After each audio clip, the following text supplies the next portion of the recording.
On December 7th, 2023, YouTuber pilot Jenny TNFlygirl Blaylock and her father died when their Beech Debonair entered a rapid descent near Pulaski, Tennessee.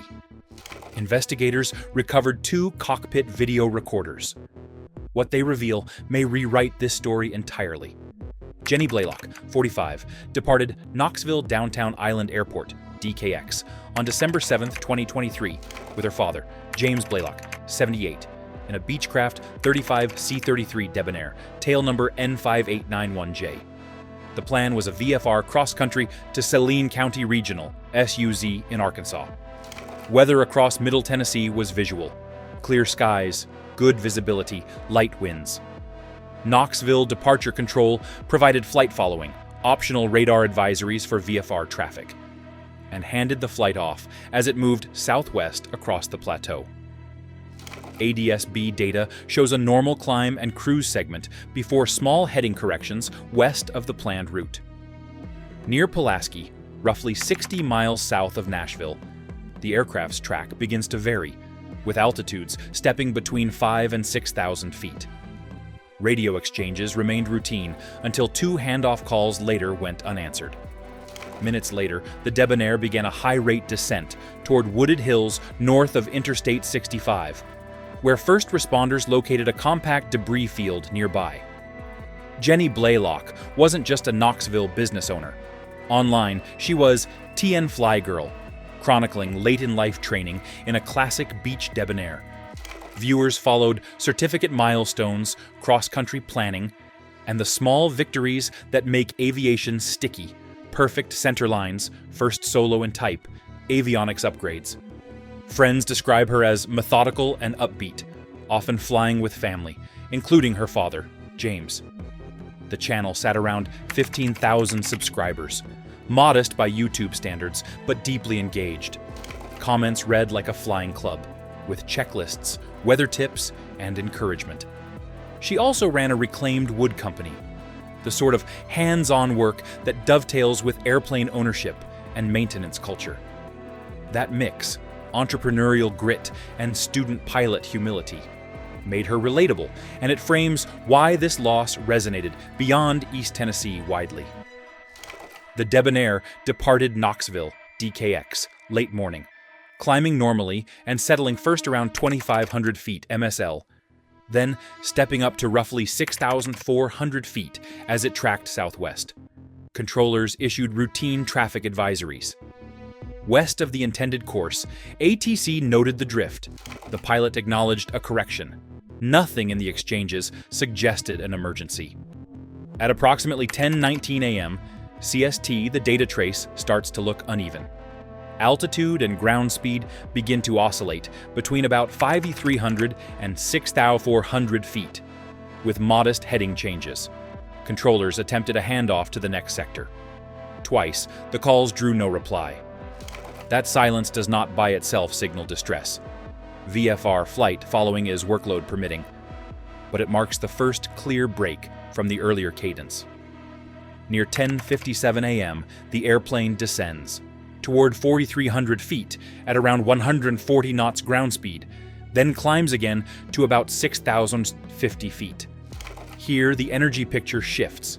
The trace shows a slow segment near 85 knots ground speed, unusual at that altitude on this type. Seconds later, the profile flips. The aircraft enters a steep, accelerating descent. Calculated rates peak on the order of 11,000, 12,000 feet per minute, with ground speed building past 220 knots. There is no radio call of Mayday. A nearby witness later reported hearing the engine operating. The final seconds end in a wooded slope north of Interstate 65 near Pulaski, Tennessee. First responders found a compact debris field, consistent with a high-energy impact shortly after 11 a.m. CST. Investigators documented propeller damage consistent with rotation and recovered 2 digital video recorders for analysis. Investigators reported visual conditions near the crash site: clear skies, 10 miles visibility, and surface winds around 190 at 9 knots. Daylight, no precipitation. Nearby observations showed no icing or convective activity along the route segment. Terrain rises gently in this part of southern Middle Tennessee, but with VFR ceilings unlimited, weather offered few surprises. In short, this was not a marginal weather trap. Any problem likely originated from the airplane, pilot workload, or both. Tech check. Under VFR flight following, controllers provide traffic advisories and basic help workload permitting. It's voluntary, can be dropped at any time, and does not guarantee terrain or obstacle separation. By contrast, IFR is a clearance. You're on a defined route, or vectors, with mandatory handoffs and continuous positive control. In Jenny's flight, unanswered handoffs simply mean the aircraft may have slipped between facilities, or the pilot was task-saturated, not that ATC lost the airplane. VFR pilots remain responsible for navigation, altitude choices, and see and avoid, even when talking to ATC. In stable cruise, standard practice is simple.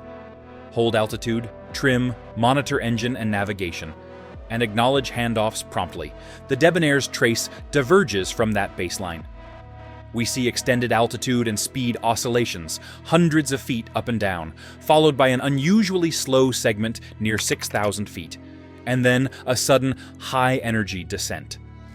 That pattern can emerge from several pressures: manual trimming that chases airspeed, distraction while troubleshooting navigation or avionics, or automation management creating unexpected pitch changes. Investigators noted the elevator trim position consistent with nose down and that the aircraft carried an autopilot. Wreckage damage prevented determining selected modes. None of this proves a single cause. It does underscore a cockpit under workload, where small deviations stacked into a large energy error. In VFR conditions, that can happen quickly, even without a single failure to point to. Beyond the ADS-B and wreckage, investigators documented something unusually valuable: 2 intact digital video recorders recovered from the airplane. That's not common in small GA accidents. If the cameras captured panel instruments, control inputs, or crew interactions, they can answer questions data alone can't. Was the autopilot engaged? Did an annunciator or horn trigger? Was there a trim runaway, a distraction, or spatial confusion?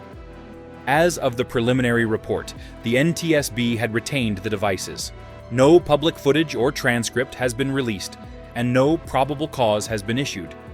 That means speculation remains just that, speculation.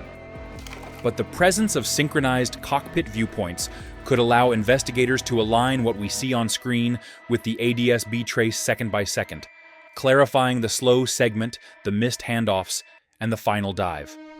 Known, the NTSB's preliminary report describes a high-energy, nose-low impact with a compact debris field of roughly a few hundred feet. A nearby witness heard the engine operating. Propeller damage was consistent with rotation at impact. The ignition switch was found on both. Investigators noted elevator trim approximately nose down and documented the presence of an autopilot, but the instrument panel was heavily damaged. Control system continuity could not be fully confirmed because of breakage from overload. The fractures observed were consistent with impact forces rather than pre-impact failure. Weather was visual with good visibility. 2 onboard digital video recorders were recovered. Unknown, toxicology and medical factors detailed engine teardown findings, whether any annunciations or alerts were active, the state of the autopilot and trim systems before the dive, and whether spatial disorientation, task saturation, or a control anomaly initiated the final descent. No probable cause has been issued. News spread quickly through Knoxville and the online GA community. Viewers who had watched Jenny's step-by-step progress posted condolences and memories. Local outlets profiled her as a small business owner and devoted daughter. Pilots focused on lessons, energy management, workload, and humility in VFR. Family statements remained private, emphasizing remembrance over speculation. The story resonated because it felt familiar. A weekend cross-country, clear skies, a shared love of flying. 2 generations in one cockpit, gone within seconds, left a quiet ache across hangars and comment sections. Here's where the record stands. Clear weather, engine running. A debonair that slipped from stable cruise into a fatal accelerating dive. No distress call. Investigators have the cockpit videos. Until the final report, that's the line. The unresolved question, what, precisely, in those last minutes, pushed workload into unrecoverable chaos?